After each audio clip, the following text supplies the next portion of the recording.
It was 2 in the morning when I woke up thirsty.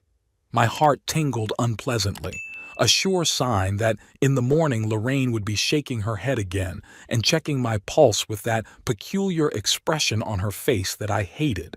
The expression of a nurse used to hopeless patients. I sat up slowly on the bed, writhing against the pain in my joints. My body, this miserable 71-year-old bag of bones, betrayed me every day. That's why I'd ended up here 6 months ago, at my daughter's house, in the small room that used to be Floyd's office. The smell of tobacco had embedded itself in the walls, and even after the renovations, its light trail could be smelled on sweltering nights. The house was silent, the kitchen clock ticking and the refrigerator humming. I fumbled for my slippers, a gift from my grandchildren last Christmas. They were cheap, bought on sale, with the soles already peeling off. "They're just slippers, Grandpa. What do you want?" said Derek, my 14-year-old grandson, when I carelessly twirled the gift in my hands. Lorraine then gave me a look that clearly said, "Don't you dare hurt a child." A child. I hummed, slowly heading for the door. Derek is already half a head taller than me and stealing cigarettes from Floyd's jacket, thinking no one notices. An 11-year-old Paige spends hours in front of the mirror experimenting with Lorraine's makeup. They both look through me like through a ghost. A grandfather who is too old to be interesting and too burdensome to be loved.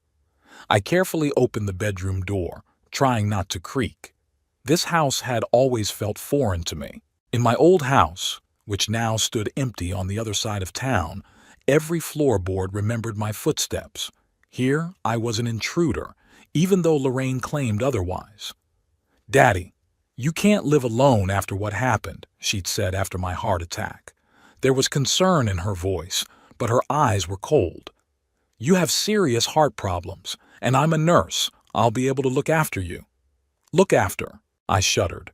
Watching is when you peek into my room 5 times a day, checking to see if I'm still alive. When you put my pills in the organizer, not letting me control my own medication. When you tell me off for daring to go to the corner store on my own. Once in the kitchen, I poured myself some water. My hands were shaking and a few drops spilled onto the countertop. I hastily wiped them off with the sleeve of my pajamas. Lorraine didn't like clutter. She'd inherited it from Elizabeth, my late wife. But whereas Elizabeth's love of order was a gentle admonition, Lorraine's had turned into despotism. Elizabeth. I felt a familiar emptiness in my chest at the thought of her. 3 years had passed, and I still woke up at night reaching out to her side of the bed. 47 years together. And then cancer took her in 6 months, and the world lost its colors. Finishing my water, I was about to head back to my room when I heard muffled voices from the living room. The ajar door let in a streak of light. I froze. I wasn't the only one who often suffered from insomnia. Floyd liked to have a drink before bed, especially on Fridays when he didn't have to take the kids on the school bus in the morning. But now it was Wednesday, and I could clearly hear not only his voice but Lorraine's as well. "We're not going to last much longer like this," Floyd was saying. There was irritation in his voice. The last warning from the bank came through. 2 more delinquencies and they'll start the procedure. "I know," Lorraine's voice sounded tired. "But what are you suggesting? I can't work any harder than I am now. I've got 2 stints as it is." "Your father's house is the solution," Floyd said, and something in his tone made me tense up. "It's empty, and we're here paying off these damn loans. If we sold it—" "Floyd, we talked about this. Dad would never agree to it. This house is all he has left." "He'd agree if he wasn't such a stubborn old man. Hell, Lori, we do everything for him. He lives with us, eats our food, takes up a room. And what do we get in return? His pathetic pension that barely covers his own medicine." I stood frozen at the kitchen door.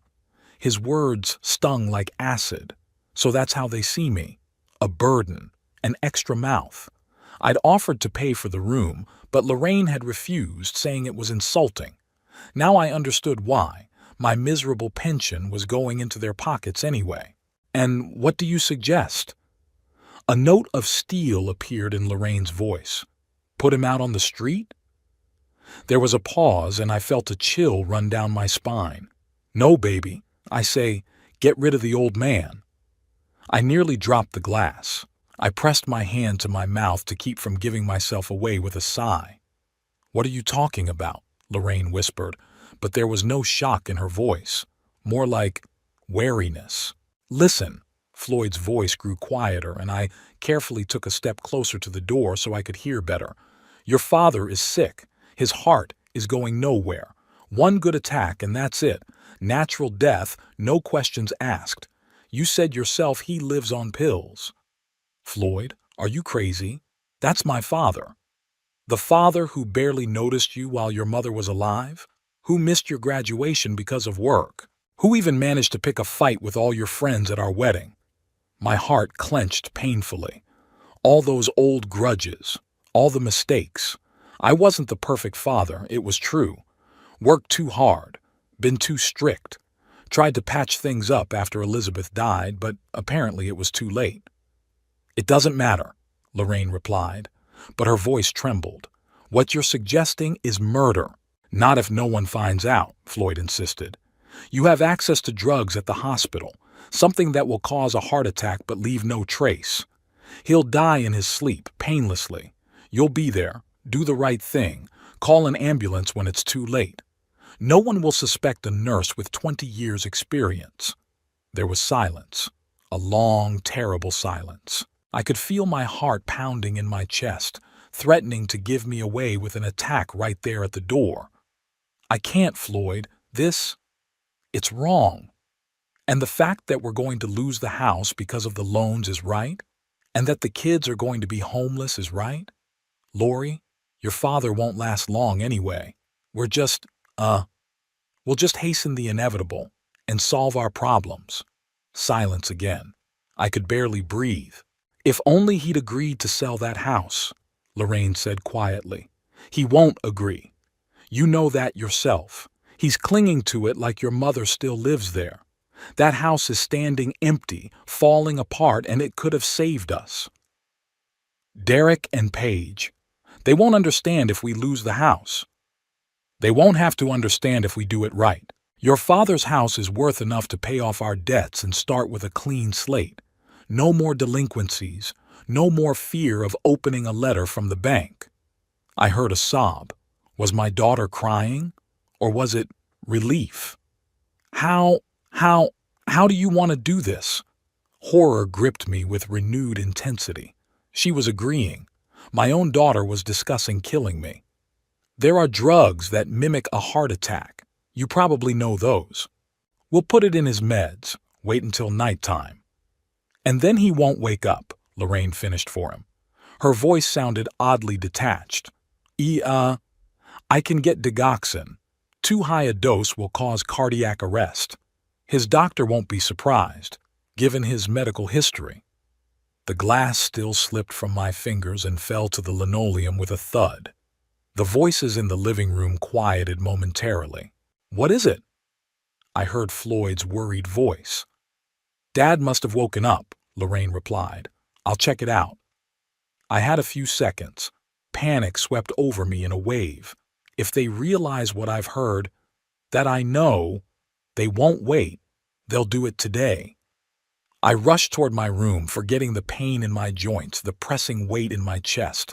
My heart was pounding like a madman, and my eyes were a blur of black spots. All that was missing was dying of a heart attack right now, saving them the trouble. Dad? Lorraine's voice came from the hallway. Are you awake? I locked myself in my room and pressed my back against the door, trying to regain my breath. What to do? Call the police? And what would I say? Hello, my daughter and son-in-law are planning to kill me? Without proof, it would sound like the ramblings of a senile old man out of his mind. Dad? Lorraine knocked on the door. Are you okay? Her concern.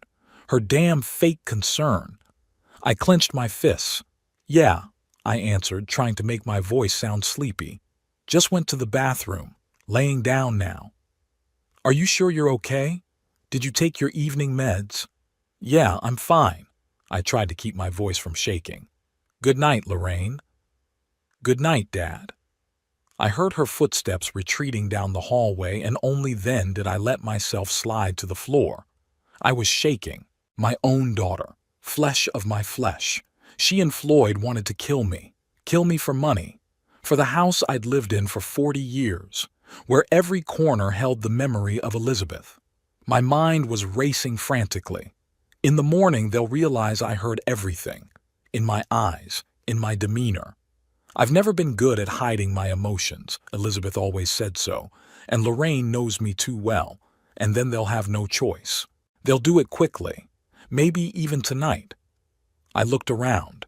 I have to run, right now, in the middle of the night. The room was silent, only the ticking of the alarm clock counting down the seconds of my remaining life.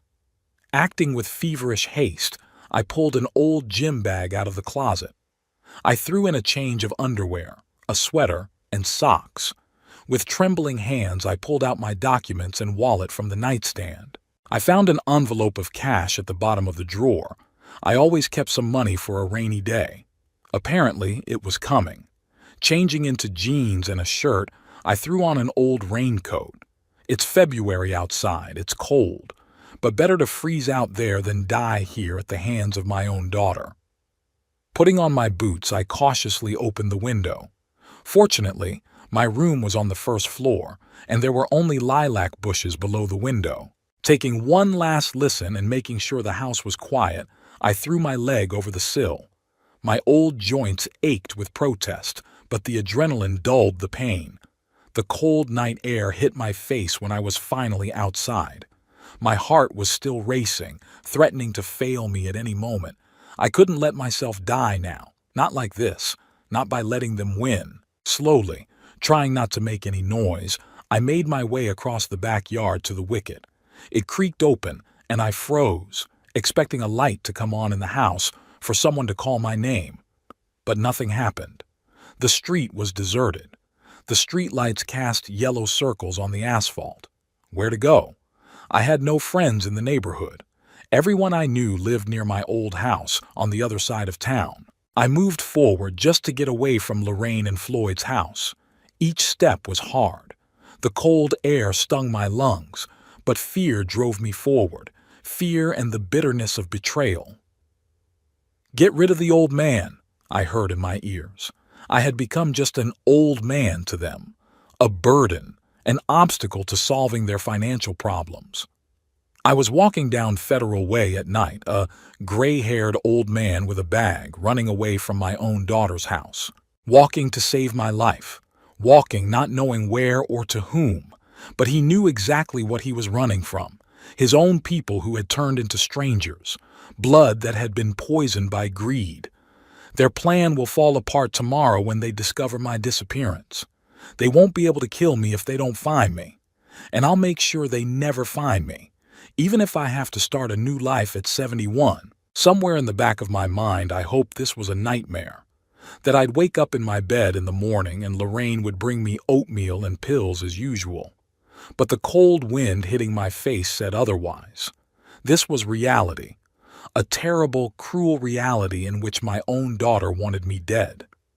The cold crept under my old cloak with every step. The February night at Federal Way was merciless to the elderly fugitive. I walked, clutching my worn gym bag in my hand, and every breath I took hurt in my chest. Strange how quickly life changes. 3 hours ago I was asleep in my bed, and now I was wandering the deserted streets, fleeing from my own children. My heart was working at its limit. Too fast for someone with my diagnosis. Too dangerous. I stopped under a streetlight trying to catch my breath. With trembling fingers, I unzipped my bag and pulled out a small plastic box of pills. Lorraine always insisted I carry them with me. Just in case, Dad. Now that precaution was saving my life. I swallowed the nitroglycerin, leaning against the pole. The cold metal burned even through the fabric of my cloak. My legs, with aching joints and swelling that had failed me constantly in recent years, now protested with every step. The shortness of breath was getting worse. I wasn't ready for a marathon like this. Federal Way was asleep. Rare cars drove by, oblivious to the elderly man standing alone under a streetlight. Who cares about other people's problems? People don't notice old people. We become invisible somewhere after 60, especially to young people who look right through us as if we were already ghosts. When my heartbeat calmed down a bit, I continued on my way. I needed to get to the other end of town, where my old house was and where Garth Tower, my former neighbor, lived. The only person I could turn to at this hour. The buses were out of service at this hour. Cabs? I had money in an envelope, but calling a cab meant leaving a trail. If Lorraine and Floyd started looking for me, they could easily check out the cab services. No, I'd better walk, at least part of the way. Then maybe I could hitch a ride or wait for the first buses of the morning. I walked slowly through the sleeping city, and each block became more and more difficult. My feet were numb from the cold, and my fingers could barely feel the handle of my bag. My breath came out in clouds of vapor in the frosty air. If Elizabeth could see me now, what would she say? She'd probably scold me for being reckless. And then she'd take my hand and walk beside me as she always did. At the crossroads, I stopped, trying to get my bearings. When I was young, I knew this town like the back of my hand. A lot had changed now. There were new neighborhoods, old buildings giving way to modern complexes. The city grew and changed, and I stayed the same. Obsolete. Unnecessary. Suddenly I felt dizzy. I staggered and grabbed the nearest support, a mailbox it turned out. Black spots swam before my eyes. Not now, I begged. Not a heart attack in the middle of the street. Don't let them win so easily, Whitmore. I took a few deep breaths like the cardiologist taught me, concentrated on my breathing, trying to calm my pulse. Gradually, the dizziness receded. But I knew I couldn't last much longer like this. I needed shelter, warmth, rest. Across the street, the sign for a convenience store glowed. This was a chance. I crossed the street slowly, writhing against the pain in my knees, and pushed open the store's door. Warm air blew across my face. A young guy with headphones was dozing behind the counter. He looked up lazily when the doorbell jingled and ducked back into his phone. No interest in the elderly customer. I walked between the shelves, pretending to look at the merchandise. In reality, I just needed to warm up and gather my thoughts.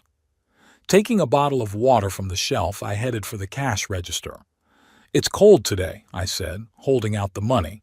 The guy shrugged, keeping his headphones on. "Uh-huh. Can you tell me when the first buses start running?" He grudgingly pulled out one earpiece. 5:30, I think. Number 20. The stop is around the corner." I nodded gratefully. 5:30. A few more hours of waiting, but it was better than walking across town. "Thank you. Can I just sit here for a while? Warm up?" The guy gave me an appraising look. I must have looked pathetic. An old man with red cheeks and a tattered bag. "Only if you buy something else," he said without much enthusiasm. "The boss doesn't like bums sitting here." I didn't explain that I wasn't a bum. Instead, I bought a pack of cookies and a cup of instant coffee from the machine. The guy nodded at the table by the window, and I sank down on the plastic chair with relief. The hot coffee warmed my hands. I looked out the window at the empty street and thought about how I'd gotten to this point in my life. 71 years old. Almost a lifetime behind me. And here I am sitting in a convenience store, running away from my own children who want to kill me. Time stretched agonizingly slow. I dozed off, waking up at every sound. Finally, it started to get light outside the window. The clock on the wall read 5 in the morning. It was time to move on. I thanked the cashier, who didn't even seem to notice I was still here, and walked outside. Dawn was coloring the sky a pale pink. It was getting a little warmer, or maybe my body was just coming to terms with the cold. The bus stop was empty. I sat down on a bench holding my bag tightly. There's no one to steal from this early, but the habit of not trusting those around me was deeply ingrained. Elizabeth always said I was too suspicious. Well, now that suspicion could save my life. The bus arrived right on schedule. The driver, a tired, middle-aged man, gave me an indifferent look as I held out the money for my ticket. I was just another early passenger to him, invisible. The interior of the bus was almost empty. Only at the very back was a woman in a maid's uniform dozing, probably on her way to a morning shift at some hotel. I sat by the window, clutching my bag to me. The bus moved off, and I watched the familiar streets float by. Somewhere out there, in their house, Lorraine and Floyd might have already discovered my disappearance. What would they do? Will they look for me? Would they notify the police? 40 minutes later, I got off at the right stop. It was only 2 blocks from here to Garth's house. My legs felt better after resting on the bus, and I walked faster than I had the night before. The neighborhood was painfully familiar. This was where I'd lived most of my life. Here, Elizabeth and I had raised Lorraine. Here we'd made plans for a future that was now gone. Garth's house looked exactly as I remembered it. A small one-story house with a green roof and a white picket fence.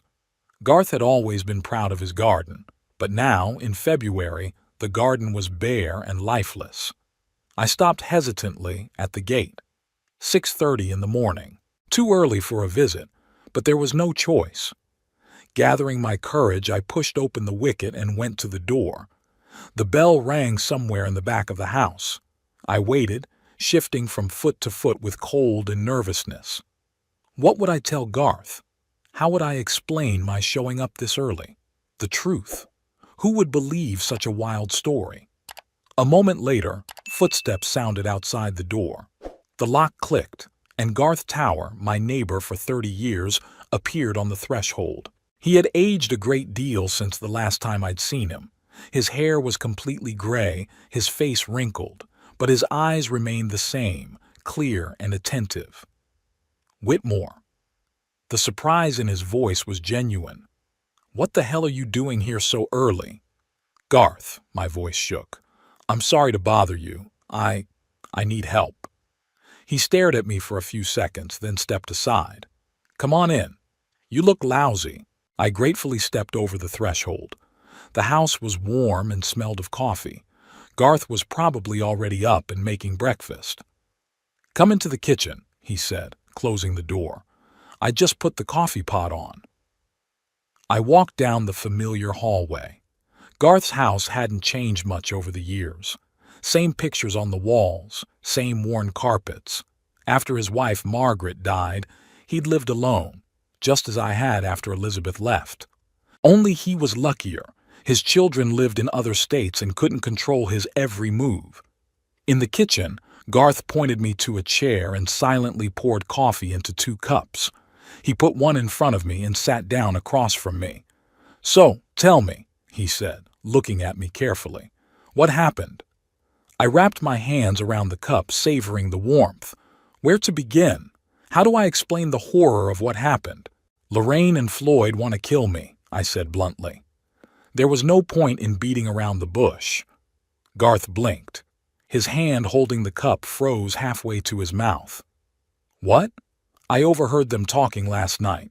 They're planning to put something in my medication, something that'll give me a heart attack. They want to sell my house to pay off my loans. Garth set the cup down slowly.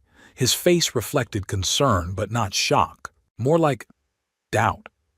Whitmore, are you sure you've got this right? Are you dreaming? No, I shook my head.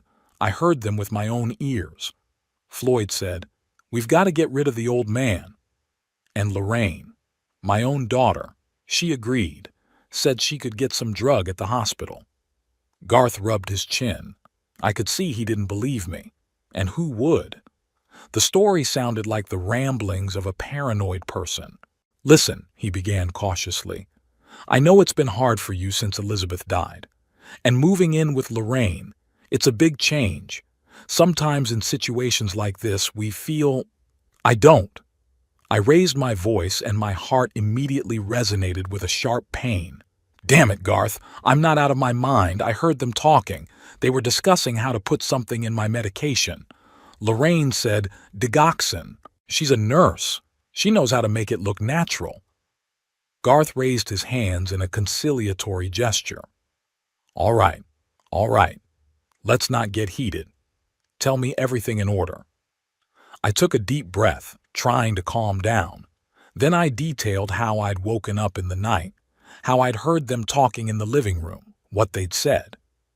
Garth listened in silence, not interrupting. When I finished, he stared at his cup for a long time, as if searching it for answers. "This is a serious accusation, Whitmore," he said at last. "You realize that without proof." "I know," I rubbed my eyes tiredly. "That's why I didn't go to the police. Who's going to believe an old man accusing his nurse daughter of attempted murder?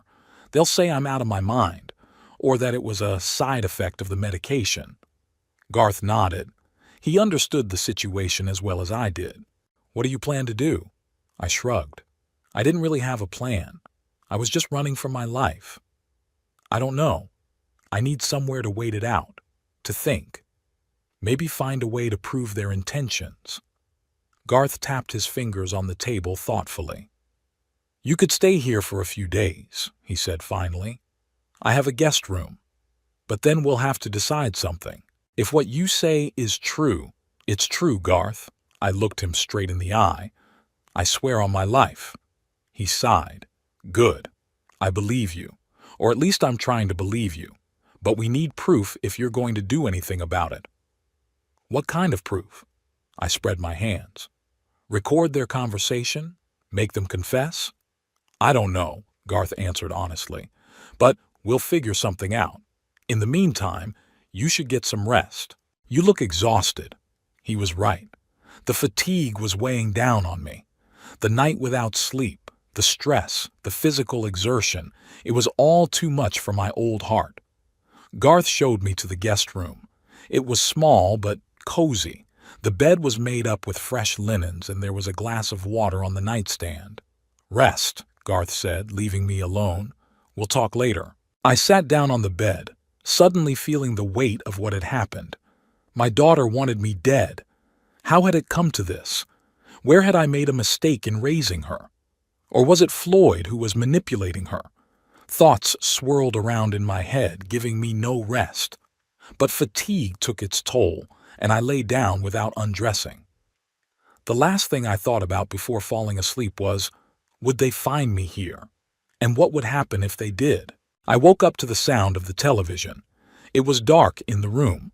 The curtains were drawn, but I could tell by the streak of light under the door that it was daytime. The clock on the nightstand read 2 o'clock in the afternoon. I had slept for almost 8 hours. Getting out of bed, I felt every muscle aching. The night's walk had not gone without a trace on my old body. I listened to my heart. It was beating steady, without interruptions. A good sign. After washing up in the small bathroom, I went out into the living room. Garth was sitting in a chair in front of the TV watching the news. "Oh, you're awake," he said when he saw me. "How are you feeling?" "I've been better," I said honestly, sinking down onto the couch. "But I'm alive, and that's what matters." Garth nodded and pointed to the TV. "Watch." There was a local news program on the screen, and I was horrified to see my picture. Underneath it ran the line, "Missing elderly man with heart failure wanted." The announcer said, "Federal Way police are asking for help in locating 71-year-old Whitmore Hampton, who disappeared last night from his daughter's home. The man suffers from heart failure and requires constant medication. Relatives fear he may have become lost due to age-related dementia." "Dementia?"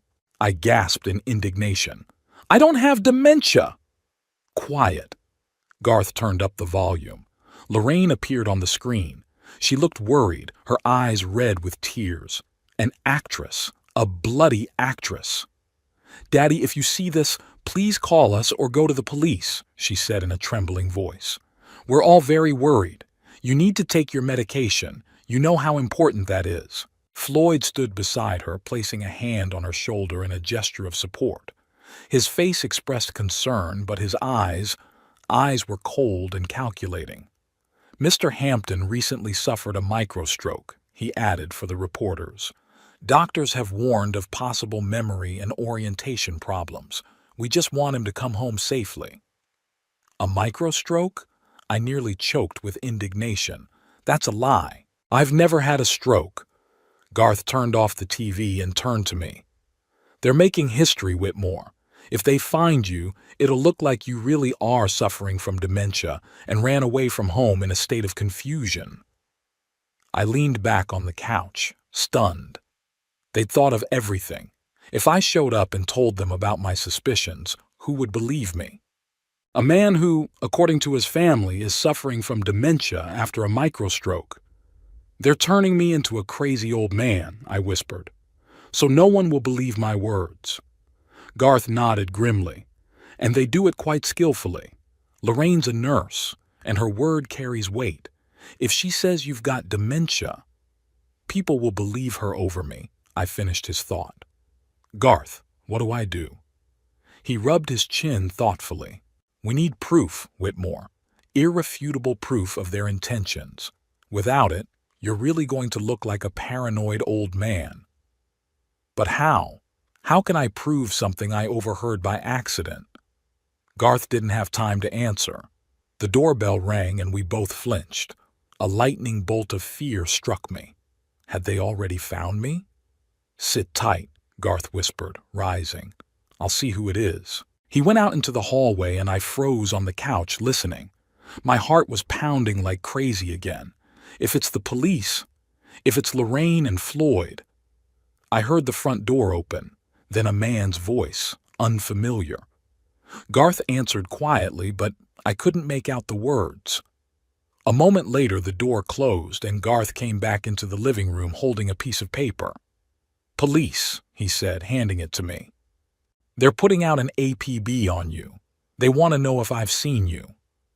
I took it. My own face was staring back at me. It was the same picture as on the news. At the bottom, a police phone number and the words, suffering from heart failure and dementia, in need of medical attention. What did you tell them? I asked, feeling my insides grow cold. That I hadn't seen you, of course. Garth sat down next to me. But they're going around the neighborhood. Sooner or later they might come back with a search warrant, especially if Lorraine remembers that we were neighbors. I clutched the sheet in my hand, feeling desperation set in. Then I was trapped. If I go outside, I'll be recognized. If I stay here, I risk letting you down. Garth put his hand on my shoulder. We'll figure something out, Whitmore. But without proof.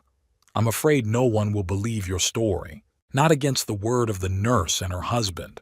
Not when they've already created an image of an elderly man with dementia. I nodded, realizing the bitter truth of his words.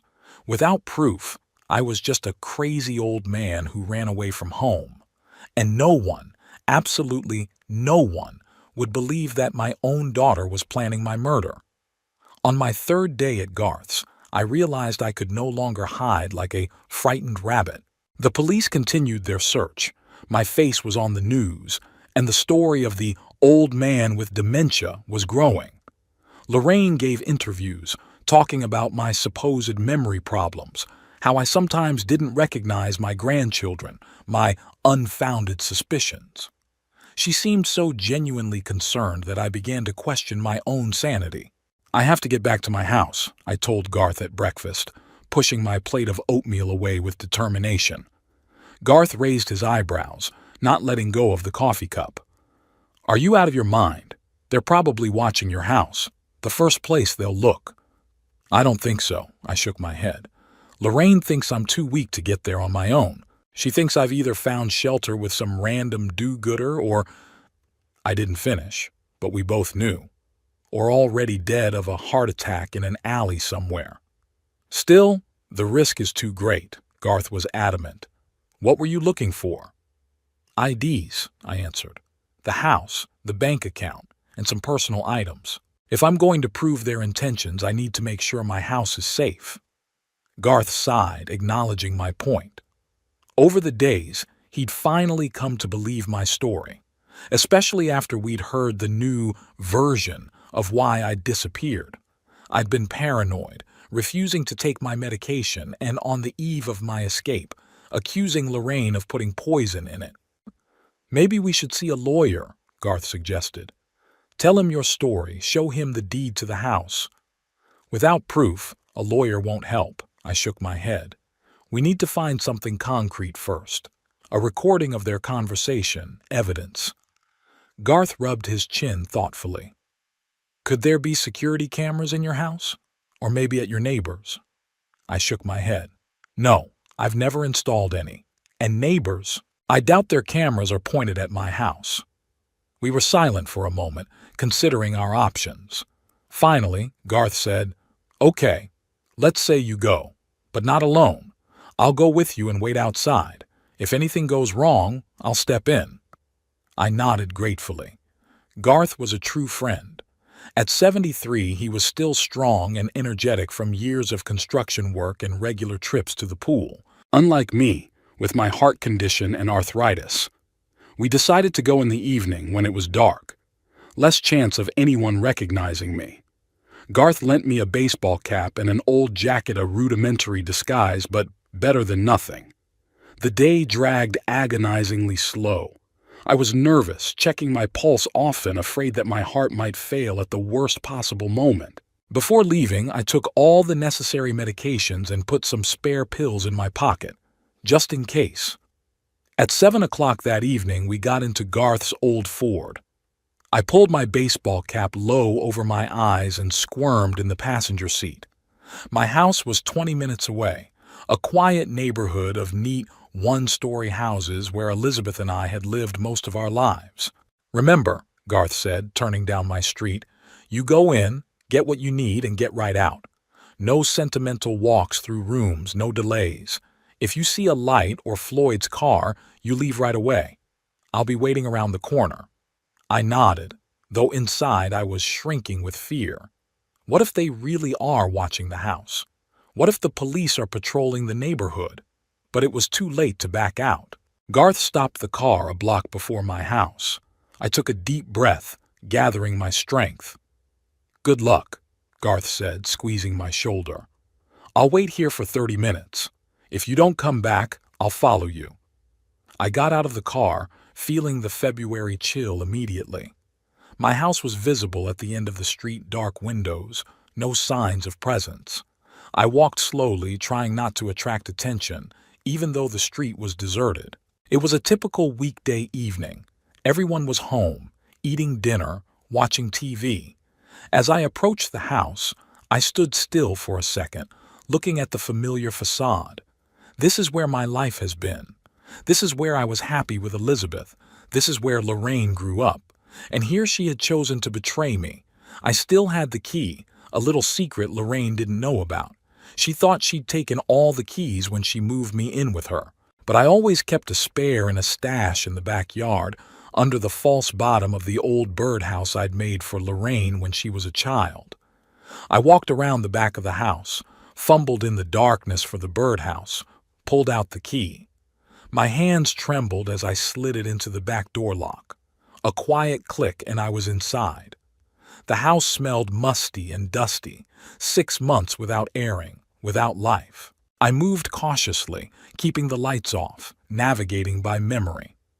I made my way through the kitchen to my study where a desk drawer held all the important papers. The moonlight streaming in through the unshaded window provided ample illumination. I opened the desk drawer and started going through the folders. House papers, insurance, bank statements. Everything was in place. I was putting the papers into the bag I'd brought with me when I heard the sound of a car pulling up. My heart skipped a beat. I froze, listening. A car door slammed, then a second one. Voices. I recognized them immediately. Lorraine and Floyd. Panic came over me in a cold wave. They're here. I looked around for cover. There was nowhere to hide in the office. We'd have to get out the back door before they came in. Too late. The key turned in the front door lock. A flick of the switch and light flooded the hallway, a strip of it visible from under the study door. "It's all covered in dust," Lorraine's voice sounded annoyed. We'll have to hire a cleaning service before we show the house to the buyers. We'll have to get rid of the junk first, Floyd replied. All that old furniture, books, who needs it? I squirmed at the table, barely breathing. They were talking about selling the house like I was already dead, like I never existed. The realtor said it's in a good neighborhood, and it might be worth more than we thought, Lorraine continued, especially if we do some cosmetic repairs. We don't need a makeover, Floyd objected. There's no time. The bank gave us a final warning. 1 more month of delinquency and we'll be in foreclosure. I know. Lorraine sounded tired. Damn loans. I never would have agreed to that boat if I'd known. Hey, you wanted the boat, Floyd was indignant. Like the Jenkinses, only better, you said. What about a car? A vacation in the Maldives? Did I want all that too? We both wanted that, Floyd's voice softened. And we can still have it.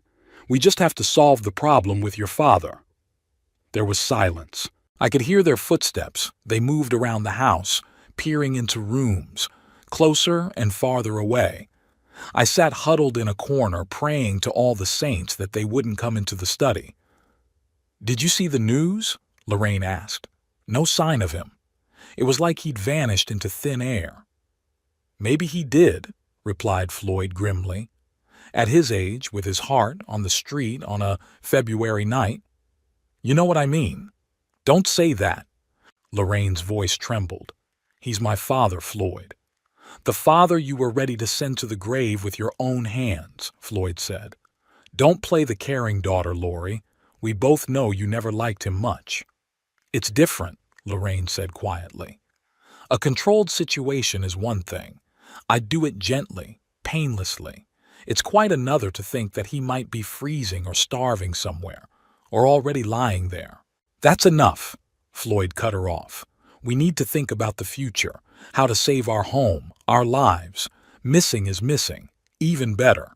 No messing around with counterfeit drugs. What if he's found? I could hear the fear in Lorraine's voice.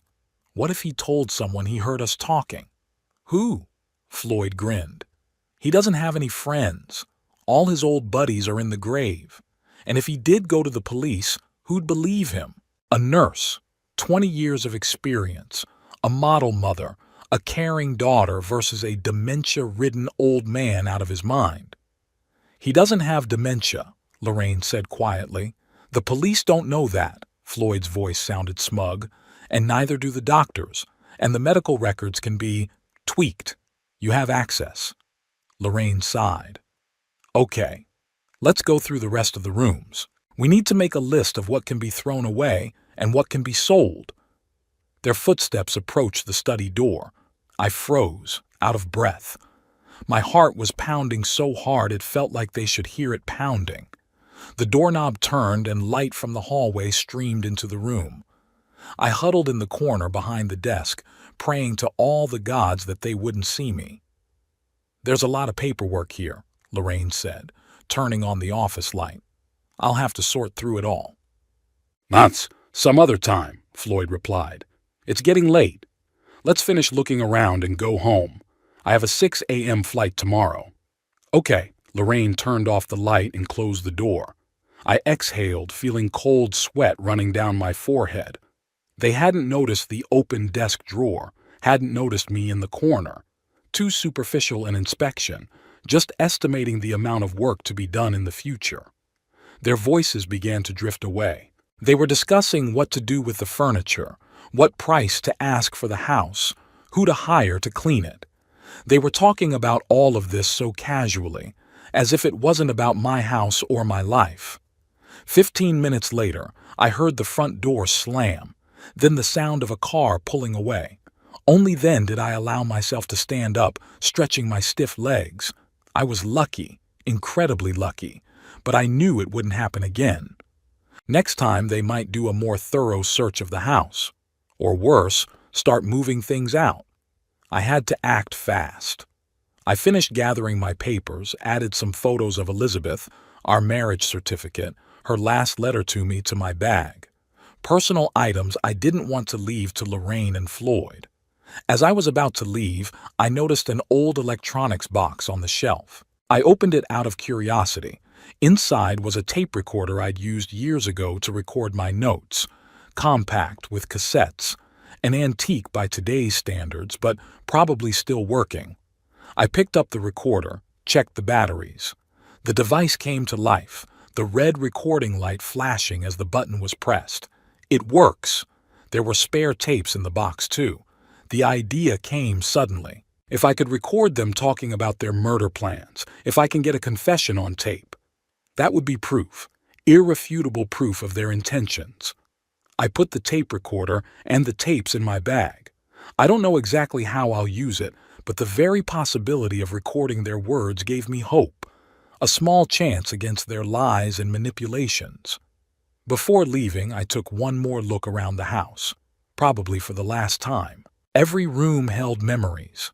The bedroom where Elizabeth and I slept, the living room where we celebrated Lorraine's birthdays, the kitchen where we made pancakes as a family on weekends, how it's all changed, how everything had fallen apart. I went out the back door, locking it carefully behind me, put the key back in the stash, it might still come in handy. Then, looking around, I hurried to where Garth was waiting for me. He was visibly nervous when he saw me. "You're late. I was about to follow you." "Lorraine and Floyd were coming," I answered, climbing into the car. "I had to hide." Garth's eyes widened.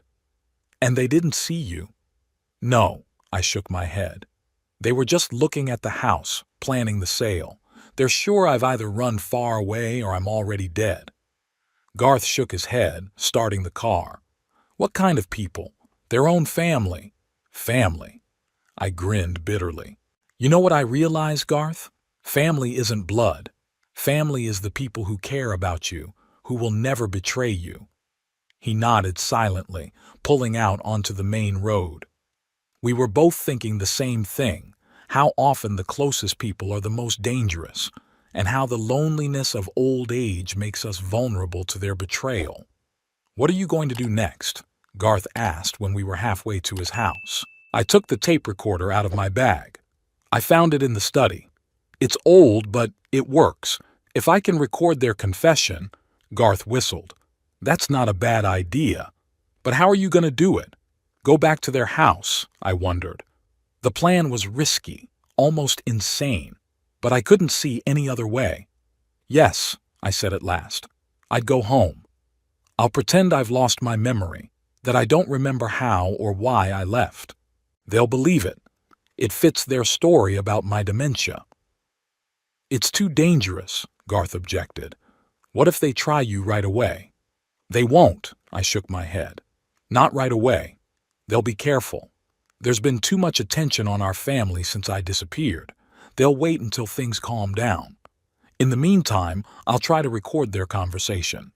Garth shook his head disapprovingly, but didn't argue. He realized I didn't have much choice. Without proof, I was just a runaway old man with presumed dementia, and with a recording of their confession, with the tape, I'd have a chance.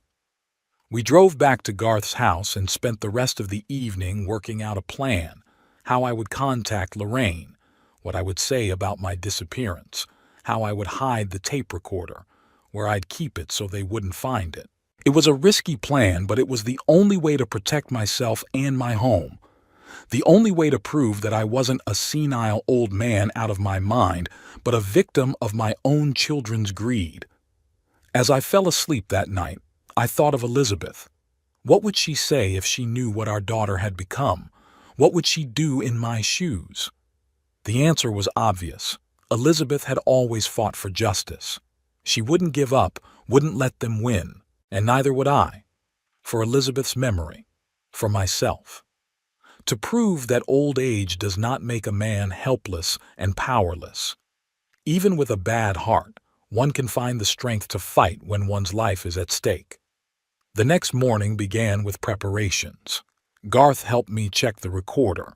We recorded a test message, listened to it, made sure the quality was acceptable. Then we discussed where I would hide it. "Pockets don't work," Garth reasoned. "It's too conspicuous.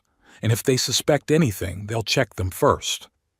I nodded, going over my options in my mind. Finally, a decision came. I usually wear the vest under my shirt, I said. You could sew an inside pocket into it. The recorder's small, so it wouldn't be noticeable. Garth chuckled approvingly. His late wife used to sew, and he still had needles and thread. The old vest I'd worn under my shirt for warmth now had a secret pocket between the lining and the outer fabric. The recorder fit perfectly into it. Now the key is to remember to turn it on and off at the right moments, Garth reminded me, and change the tapes. I nodded. We decided that I would hide the tapes in the shoebox where I kept my old photographs. Lorraine had never been interested in that box, thinking it was just the junk of a sentimental old man. Then came the most difficult part, Lorraine's phone call. Garth and I rehearsed for a long time what I would say. The story had to sound convincing, to fit in with their version of my supposed dementia. I dialed my daughter's number from Garth's phone. She answered after the first beep, as if she'd been sitting with the phone in her hands, waiting for a call. "Hello?" Her voice sounded strained. "Lorraine, it's Daddy," I said, trying to make my voice sound tired and weak. "Daddy!" she exclaimed with such convincing relief that I almost believed her sincerity. "Lord, where are you? We're going crazy with worry." I don't know how to explain," I paused as Garth and I had agreed. "I got sick in the night. I went out for air and I don't remember anything. I woke up at a bus stop. Some woman helped me, took me to her house." "Daddy," Lorraine's voice had a hint of professional nurse's concern in it. "Did you have an episode? A microstroke, maybe? Do you remember who you are? Where you live?" "Of course I remember." I tried to add irritation to my voice. "I'm not out of my mind, Lorraine. It's just, I don't know what came over me. I felt like I had to run, that I was in danger." "It's called a paranoid episode, Dad." Her voice became soft, soothing. "It happens in the elderly." The doctor had warned of possible complications. I swallowed the angry reply. She lied so easily, so skillfully weaved her lies into the conversation, that an outsider would never have suspected deception. "You're probably right," I replied humbly. "I want to go home, Lorraine. I'm tired." "Of course, Daddy." Her voice warmed with relief. "Tell me where you are now, and Floyd and I will come and get you right away." "No," I tried to keep my voice firm. "I'll get there myself. I need to, get my head together. I'll be there for dinner." "But Dad." "Please, Lorraine," I added a pleading note to my voice. "I need to do this on my own. To prove to myself that I can still do something." A pause. I could almost see her weighing her options. Going after me meant getting me back under control faster, but refusing could look suspicious. What caring daughter wouldn't rush right after her missing father? "Okay," she finally said. "But be careful, and call me if you don't feel well. Promise." "I promise." I tried to make my voice sound grateful. "Thank you, Lorraine." After the call, Garth looked at me anxiously. "Are you sure you're up to this? It's a dangerous game, Whitmore." "I have no choice," I replied, taking off my vest to check the fit of the recorder. "Without proof, no one will believe me. I have to get a recording of their conversation." Garth sighed, but didn't argue. Instead, he handed me a small cell phone, an old cot he hardly ever used. "Call me anytime," he said, "and if I don't hear from you in 3 days, I'll go to the police." I nodded, tucking the phone into my pants pocket. We agreed that we'd keep in touch whenever I left the house, for example, to get the mail or the newspaper. Lorraine couldn't know about our contact. After lunch, Garth drove me to a bus stop not far from Lorraine's house. We agreed that I would get there on my own. It would look more believable that way. "Be careful," Garth said, shaking my hand firmly. "And remember, if you feel threatened, leave now. The house and the money aren't worth your life." I nodded, though deep down I knew it wasn't about the house or the money anymore. It was about justice. It was about not letting them win, not letting them turn me into an unwilling victim. The drive to Lorraine's house took about 20 minutes. With each step, the anxiety grew. What if they suspected something? What if they decided to act faster than I thought? Before turning onto their street, I stopped, took a deep breath, and turned on my voice recorder. The first entry is my return. There's no telling what they'll say when they see me. The front door opened barely as I rang the bell. Lorraine was standing on the threshold, and her face reflected a whole range of emotions: relief, concern, and something else. Disappointment? Daddy! She hugged me with such convincing joy that an outsider would have been moved to tears. Thank God you're back. We were so worried. I hugged her back, feeling my whole body tense up. This woman, who was now cradling me in her arms, had discussed ways to kill me only a week ago. I'm sorry for making you worry, I mumbled as I walked into the house. Floyd sat in the living room, rising at my appearance. His smile didn't reach his eyes. "Welcome back, Whitmore," he said, shaking my hand. "You look tired. Tough week, huh?" I nodded, feigning embarrassment. I don't remember everything, to be honest. It's all a blur. Lorraine and Floyd exchanged quick glances. I could almost see the plan forming in their heads to support the memory lapse theory, to use it. "It's okay, Dad," Lorraine said softly, settling me into the chair. "The important thing is that you're safe and sound. Are you hungry? I'll heat up dinner." "A little," I answered, trying to look weak and confused. "And I need to take my medicine. I think I've missed a few appointments." "Of course," Lorraine nodded with professional concern. "I'll get everything right away. You need to get your regimen back on track. It's very important for your heart." She left for the kitchen, and Floyd sat across from me, studying my face. "You scared us, old man," he said with feigned cordiality. Lorraine almost went crazy with worry. "We even went to the police." "Yes, I saw the news," I replied cautiously. "I'm sorry to bother you." Floyd leaned closer. "You really don't remember why you left?" There was something akin to suspicion in his voice. I lowered my eyes as if trying to remember. Vaguely. I felt like I was in danger, that I should run. It must have been a nightmare, and I wasn't fully awake. Floyd leaned back on the couch, visibly relaxed. "It happens," he nodded, "especially at your age. Thank God it was all right. Where have you been all this time?" I told a prepared story about a kind woman who found me at the bus stop and took me in, about how my memory was slowly coming back, about how I decided to return home when I saw the news of my disappearance. Lorraine returned with a tray containing a bowl of soup and a glass of water. Next to it were my pills, neatly organized into small plastic containers.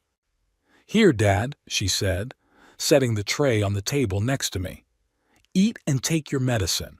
You need to regain your strength." I looked at the pills with an internal shudder. What if she'd already put something in them? What if she'd decided to act now? "Thank you," I mumbled, taking the spoon. "You're very thoughtful." Lorraine smiled with the professional warmth of a nurse. "I called Dr. Mitchell," she said. "He wants to examine you tomorrow. Make sure everything's okay." I nodded, slowly eating my soup. I didn't touch the pills yet, thinking about what to do. Throw them away? Substitute? Take them at the risk of my life? "I think I'll take them after I eat," I said. "I'd like to take them after I eat," I said, so I wouldn't feel heavy in my stomach. Lorraine nodded, apparently not suspecting a trick. "Sure, Daddy. Just don't forget, okay?" After dinner, I said I wanted to rest. Lorraine walked me to my room, carefully adjusted my pillow, pulled the curtains. "Rest, Daddy," she said, kissing my forehead. "I'm so glad you're back." When she left, I quietly turned off the recorder. The first recording was done. Nothing particularly incriminating, but it's a start. The important thing is that they seem to believe my story about the memory lapse. I discreetly threw the pills down the toilet when I went to the bathroom. It wasn't worth the risk. I had some spare ones in my bag that I'd brought with me, the ones Garth had given me from his own supply. That's what I took instead of the ones Lorraine had given me. The next 2 days passed in tense anticipation. I played the part of a frail, somewhat confused old man. Lorraine supervised my medication, but I learned to hide the pills in my fist and then throw them away. I took the ones I'd brought with me instead. The visit to Dr. Mitchell was uneventful. He found me in satisfactory condition, considering the circumstances, and prescribed a sedative to prevent further episodes. Lorraine listened carefully to all his recommendations, like a model daughter and nurse. On the 3rd day after my return, luck smiled on me. I was taking an afternoon nap in my room when I heard Floyd come home earlier than usual. He and Lorraine were talking in the kitchen, unaware that I was awake. I quietly turned on the recorder and opened the door ajar so I could hear better. "Did you get it?" Lorraine's voice sounded muffled. "Yes," Floyd answered. "Your colleague didn't ask any questions." "No. I told him it was for a terminal cancer patient. He's an understanding guy." I tensed, listening to every word. They were talking about a drug, the one they were going to kill me with. "When do we start?" Floyd asked. Time was running out and the bills were mounting. "We have to wait a little longer," Lorraine's voice sounded worried. "It's too risky right after his return. Everyone still remembers the disappearance story." "How long? A week? 2? The bank won't wait forever, Lori." "I know." There was irritation in her voice. "You think I like this? He's my father, damn it." "Who left you and your mom when you were a kid?" Floyd reminded her. "Who missed your graduation because of work? Who's done nothing but criticize you your whole life?" "It doesn't matter," Lorraine replied quietly. "Murder is murder." "Not murder, but euthanasia," Floyd objected. "He's an old, sick man. We'll just hasten the inevitable and solve our problems." There was silence. I pictured Lorraine struggling with the remnants of her conscience, Floyd staring at her, waiting for a decision. "Okay," she said at last. "In a week. We'll start with low doses in his evening medication. We'll gradually increase. It'll look like a natural progression." "What if he runs away again?" Floyd sounded worried. "What if he suspects something?" "He won't," Lorraine replied confidently. "You've seen his condition. He's weak, confused. He probably doesn't remember hearing our conversation, if he heard it at all. Maybe he was just dreaming and that's why he ran away." I clenched my fists, holding back my anger. They were talking about me like I was weak, like I was a thing to be gotten rid of. And my own daughter was ready to slowly poison me, watching me fade away day by day. "Let me see," Lorraine said. There was a rustle of packaging. "Yes, that's it. That's great. I'll hide it in our bedroom, in the medicine cabinet. He never looks in there." "Make sure the kids don't find it either," Floyd warned. "Paige likes to go through your makeup." "I'll keep it safe," Lorraine promised, "behind the secret panel where I keep my expensive jewelry." Their voices began to drift away. They must have gone into the bedroom. I closed the door quietly and turned off the recorder. My heart was pounding so hard it felt like it was going to jump out of my chest. But it wasn't just fear I felt. I felt triumph. I had the tape, proof of their intentions. That evening, after everyone had gone to bed, I quietly snuck into the bathroom where I kept the empty containers of my medication. I poured in the pills I'd brought from Garth. They looked like my regular meds. Now, if Lorraine starts putting something in my pills, I'll still take the safe ones. The next morning, as usual, Lorraine brought me breakfast and my medication. I noticed how carefully she made sure I swallowed all the pills. She'd never been so insistent before. "Is everything okay, Daddy?" she asked with professional concern. "You look a little pale today." "My heart hurts a little," I replied, which was true. The stress of the last few days had taken its toll on my health. "But that's okay. If it gets worse, just let me know." Lorraine put her hand on my shoulder. "Promise?" I nodded, looking into her eyes. What was she feeling at that moment? Caring? Guilt? Or just impatience? When would the drug take effect? After a few days, I noticed that I was actually getting worse. Even though I wasn't taking the poisoned medication, my heart was failing more and more often. The stress, the constant tension, the fear, all of it was undermining my health. That evening I sat in the living room, pretending to watch TV while actually recording another conversation between Lorraine and Floyd in the kitchen. They were discussing that I was responding well to a new drug. That's what they called the poison amongst themselves. Suddenly, something in my chest clenched. A sharp pain pierced my left side, radiating to my arm and jaw. I gasped, dropping the TV remote. My eyes blurred into black spots. "Daddy?" Lorraine came out of the kitchen when she heard the noise. "Daddy!"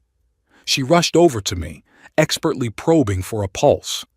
I could see the panic in her eyes, not because of my condition, but because her plan might be revealed. If I died too quickly, if the autopsy showed unusual drugs in my blood— "Floyd!" she yelled. "Call an ambulance! Dad's having a heart attack!" Floyd appeared in the doorway, a look of confusion on his face.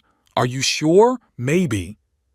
"Call an ambulance!" she shouted, unbuttoning my shirt. "Now!" While Floyd made the call, Lorraine laid me on the couch and put a pillow under my head. "Hang in there, Dad," she said, pulling nitroglycerin out of her pocket. "Here, put it under your tongue. The ambulance is on its way." I looked into her eyes, trying to figure out if she was saving me out of fear of exposure, or if she had some remnants of daughterly love in her. It didn't matter at that moment. What mattered was that she was doing the right thing, like a professional nurse. The nitroglycerin pill was starting to work and the pain had receded a little, but I could feel that this attack was more serious than the previous ones. My heart was racing and every breath I took was labored. "Breathe slowly, Dad," Lorraine said, holding my hand. "The ambulance will be here in 5 minutes." I tried to focus on my breathing, fighting the panic that was building. To die now, when I'm so close to exposing their plan. When I have proof, but haven't had time to use it yet? Through the haze of pain, I saw Floyd pacing nervously around the room, casting concerned glances at Lorraine and me. "It wasn't because of—" he began, but Lorraine cut him off abruptly. "Not now." There was such steel in her voice that Floyd was silent immediately. I realized what he wanted to ask, if it was their drug that had caused me to have the seizure. Apparently they were planning a slower action, a more gradual deterioration. The sound of an ambulance siren interrupted my thoughts. A minute later, paramedics entered the room with stretchers and equipment. Lorraine immediately switched into professional nurse mode, clearly reporting my condition, symptoms, and medical history. "The cardiogram confirms a heart attack," one of the paramedics said, looking at the portable monitor. "I need to be hospitalized immediately." I was quickly transferred to a stretcher, hooked up to oxygen, and put on an IV. Everything happened in a blur. I saw Lorraine's concerned face, Floyd's tense face. I could see the same question in their eyes. Would I survive? And if I did, what would happen next? "I'll go with you," Lorraine told the paramedics. "I'm a nurse. I know his medical history." They nodded, letting her into the ambulance. The last thing I saw before the doors closed was Floyd's face, confused, scared. He clearly hadn't expected this turn of events. In the car, Lorraine held my hand, speaking soothing words. The professional mask didn't fall off her face for a second. To the paramedics, she was just a caring nurse daughter worried about her father. "It's going to be okay, Daddy," she repeated. "We're almost at the hospital. The doctors will take care of you." I looked at her through the fog of pain and wondered, does she know I recorded their conversations? Does she suspect I remember everything and never had dementia? And what would happen when we were alone in the hospital room? The ambulance raced through the nighttime streets of Federal Way, taking me from one danger to perhaps another. But I was still alive. And as long as I was alive, I had a chance to expose their plan and protect myself. The hospital room with its sterile whiteness became my refuge for 2 weeks. The heart attack was serious enough to keep me under observation, but not serious enough to require surgery. The doctors called it a warning bell and insisted on complete rest. Lorraine spent hours at my bedside, showing exemplary filial care. She brought fruit, fresh magazines, monitored my medications. The nursing staff admired her devotion, unaware of the dark motives behind that flawless mask. "You need more rest," she told me with professional concern. "Dr. Ramirez said it would take time to recover." I nodded, playing the grateful patient. But the whole time she was around, I felt an unaccountable fear. What if she decided to speed up the process? It would be even easier in the hospital where, as a nurse, she had access to various drugs than at home. Floyd visited me less often. His job as a school bus driver didn't leave much free time, as he explained.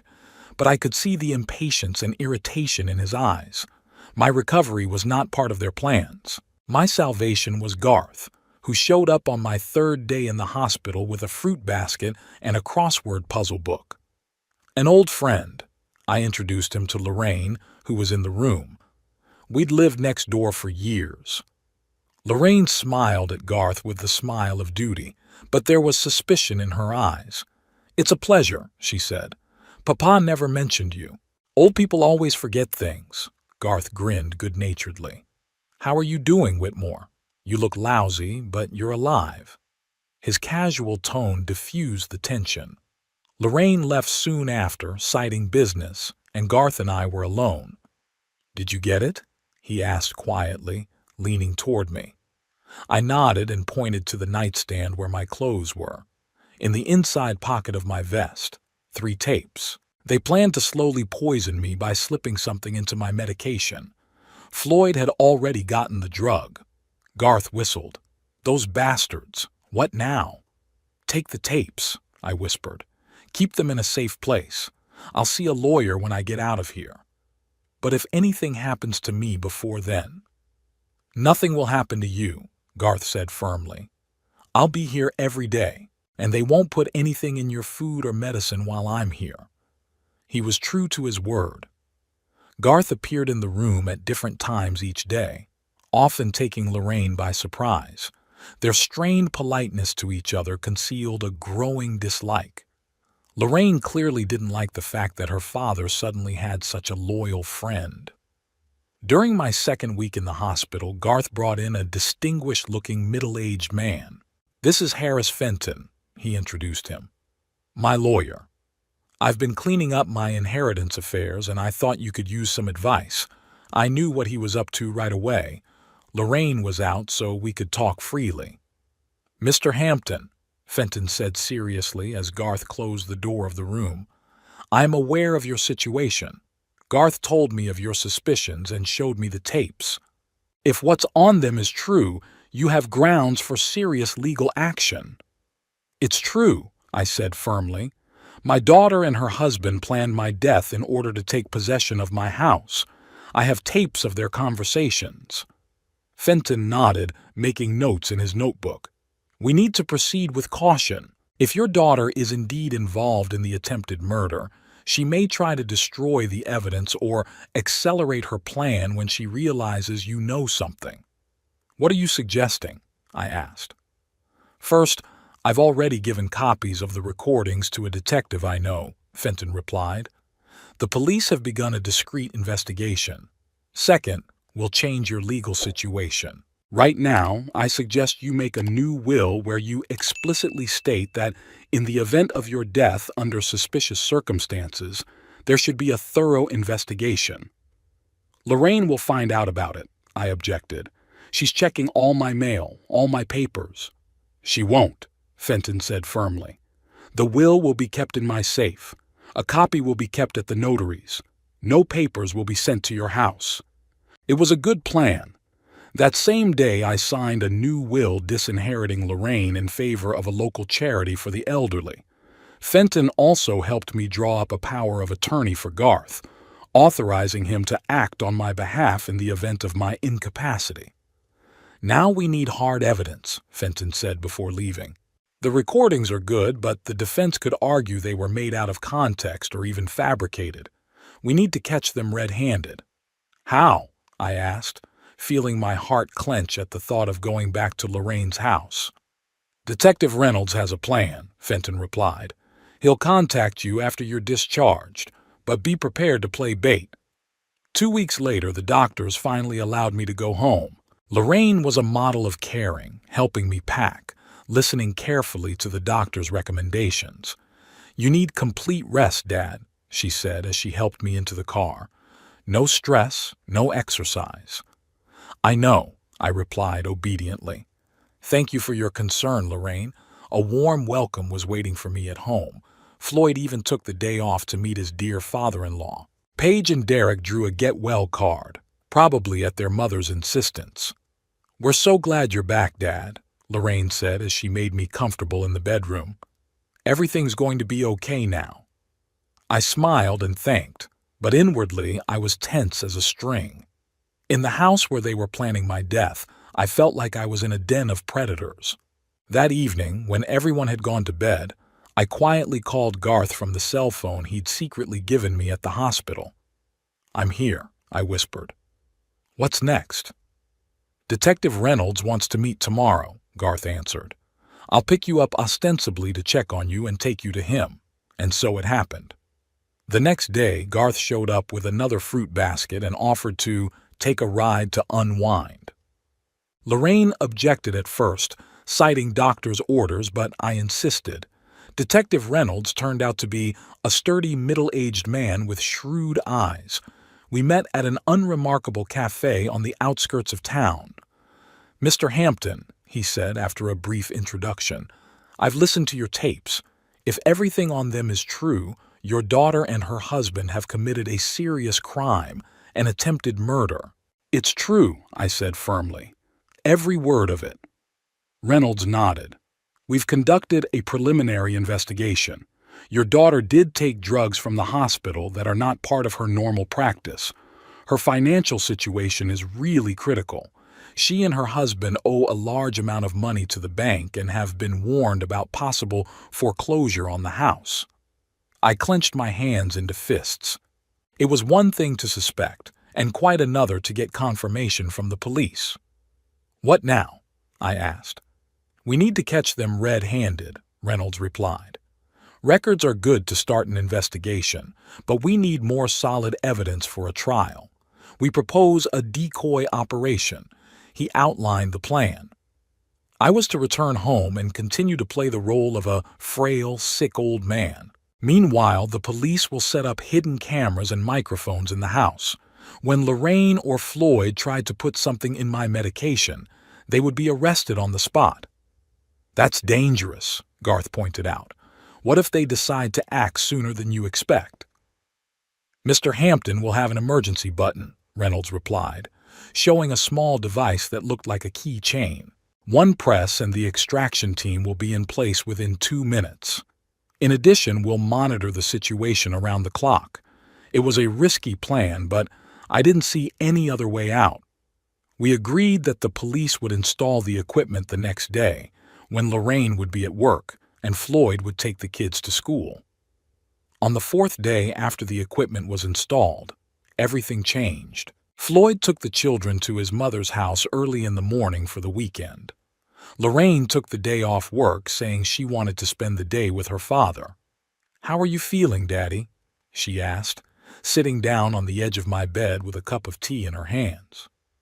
"A little better," I answered, watching her hands carefully. "But still weak." She nodded with professional understanding. "It's normal after a heart attack. Recovery takes time. I brought your morning medication." She handed me a glass of water and a handful of pills. I noticed that among the familiar capsules was one new one, small, white, unlabeled. "What's that?" I asked, pointing to it. "A new drug." Lorraine tensed slightly, but the smile remained in place. "Yes. Dr. Ramirez prescribed an additional heart medication.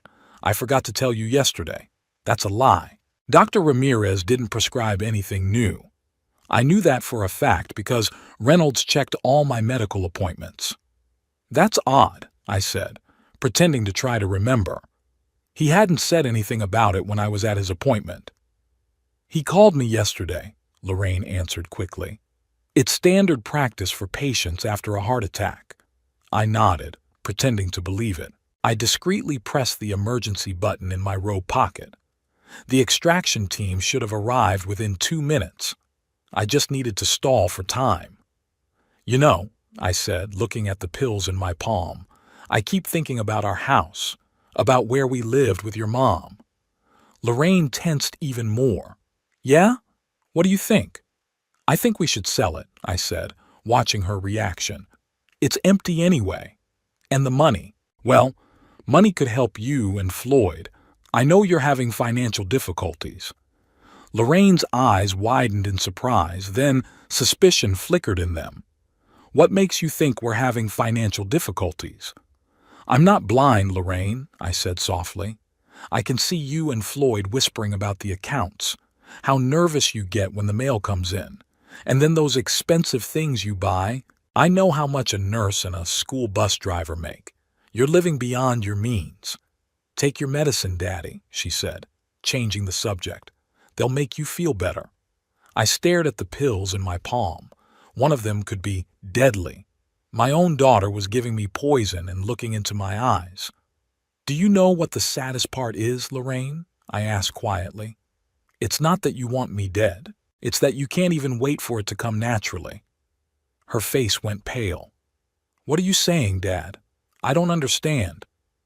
I heard everything, I continued, feeling the weight I'd been carrying around all these weeks let go. That night before I ran away, I heard you and Floyd discussing how to get rid of me, how you were going to put something in my medication, something that would give me a heart attack. Lorraine froze as if struck by thunder, the horror of recognition in her eyes. Do you remember everything? She whispered. But the doctor said, dementia. I never had dementia, Lorraine, I said firmly. It was your fiction, so that no one would believe what I said. A clever move, I must admit. At that moment, the front door burst open with a crash. Police officers in bulletproof vests, guns at the ready, burst into the room. Police, stay where you are, shouted an officer, pointing his gun at Lorraine. She froze, still holding the glass of water, her face contorted with shock and horror. What's going on? She whispered. Daddy, what have you done? What I had to do, I answered, feeling strangely calm, protected myself. The events of the next few weeks passed like a blur. The arrest of Floyd, who tried to flee when he learned of his wife's arrest. The preliminary hearing, where tapes of their conversations were presented. A chemical analysis that confirmed the white pill contained a lethal dose of digoxin, a drug that in large quantities can cause a heart attack. The trial was short. The evidence was overwhelming. Lorraine and Floyd received 15 years in prison each. Their children were placed in the custody of their grandmother, Floyd's mother. After the trial, I returned to my old house. I began renovations, gradually restoring it to its former coziness. Garth helped me, coming over almost every day. Physical work helped me not to think about the betrayal, about the trial, about my broken family. Letters from Lorraine came from prison. She apologized, said she was sorry, that she had rethought everything. I didn't read them. I sent them back immediately with the note, "The addressee refuses to accept correspondence." She tried to contact me through her lawyer, through social workers, even through Garth, but my decision was unwavering. No contact, no relationship. She stopped being my daughter the moment she planned my death. That day, exactly 1 year after the trial, I sat on the porch of my house watching the sunset. The air was warm, smelling of cut grass and the blooming roses Elizabeth had once planted along the walkway. The bitterness still lingered in me, but it didn't eat away at my soul like it had before. I had learned to live with it as one learns to live with a chronic illness. I knew I would never forgive Lorraine and Floyd, never let them back into my life. But I also knew I wouldn't let their betrayal define the rest of my life. I was free from their control, from their plans, from their presence. I lived in my own home, by my own rules, accountable to no one. And in that freedom was its own bitter joy, the joy of defeating those who thought I was too weak to defend myself. The joy of a man who had looked into the face of death and survived to tell his story.